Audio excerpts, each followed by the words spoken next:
আস্তাগফিরুল্লাহ কতবার বলবেন? 1000 বার। প্রতিদিন 1000 বার বলবেন সাল্লাল্লাহু আলাইহি ওয়াসাল্লাম, সাল্লাল্লাহু আলাইহি ওয়াসাল্লাম। এখন থেকে পড়েন, 1 মাস পড়েন, 1 সপ্তাহ পড়েন, দেখেন আপনার জীবন কি। শুধু দেখেন, জাস্ট টেস্ট ইট।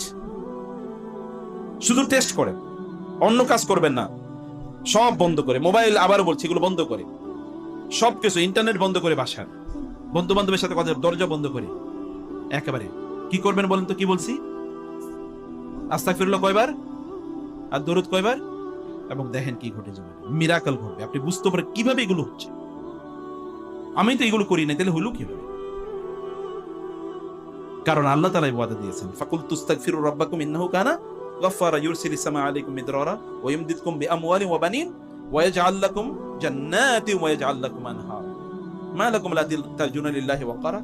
তোমরা আল্লাহকে সম্মান দিচ্ছ না কেন? আস্তাগফিরুল্লাহ আস্তাগফিরুল্লাহ পড়ো, তাইলে তো আমি তোমাদের জমিনগুলো সম্পদ দিয়ে ভরপুর করে দেব। আল্লাহ তাআলা বলছেন তোমাদের সন্তান দিয়ে ভরপুর করে দেব, এমন সন্তান যে সন্তানের দিকে তাকাইলেই তোমার কি চোখ থেকে আনন্দের অশ্রু পড়বে। আমারে আল্লাহ তুমি এরকম সন্তান দিছো, আলহামদুলিল্লাহ। এটা যখন তুমি বলবা, তুমি আমাদের কেন তুমি বলো না আস্তাগফিরুল্লাহ? কারণ যখন মানুষ ইস্তেগফার করে তখন আল্লাহ গুনাহ মাফ করে দেন, আর যখন আল্লাহ গুনাহ মাফ করে দেন তখন তো আল্লাহর বন্ধু হয়ে যায়। আর আল্লাহর বন্ধুরে কি আল্লাহ না খেয়ে মারবে নাকি? কি মনে হয় আপনাদের? আল্লাহর বন্ধুরা আল্লাহ কষ্ট রাখবেন কি মনে হয় আপনাদের? জিবরিল আলাইহিস সালাম কি রাসূলকে এসে বলেন নাই, আপনি আমাকে বলেন আল্লাহ পাঠাইছেন, আপনি যদি বলেন তাহলে উহুদ পাহাড়ের কি বানিয়ে দেব? সোনা বানিয়ে দেব। আপনি যদি বলেন তাহলে আসমান থেকে বৃষ্টি নাজিল হবে না, সোনা নাজিল হবে, সোনা স্বর্ণ। বলেন নাই জিবরিল আলাইহিস সালাম? কারণ কি? ওই যে ইস্তেগফার। তিনি প্রতিদিন কয়বার ইস্তেগফার করতেন? প্রত্যেক নামাজের পর 70 বার, 100 বার আস্তাগফিরুল্লাহ আস্তাগফিরুল্লাহ আস্তাগফিরুল্লাহ।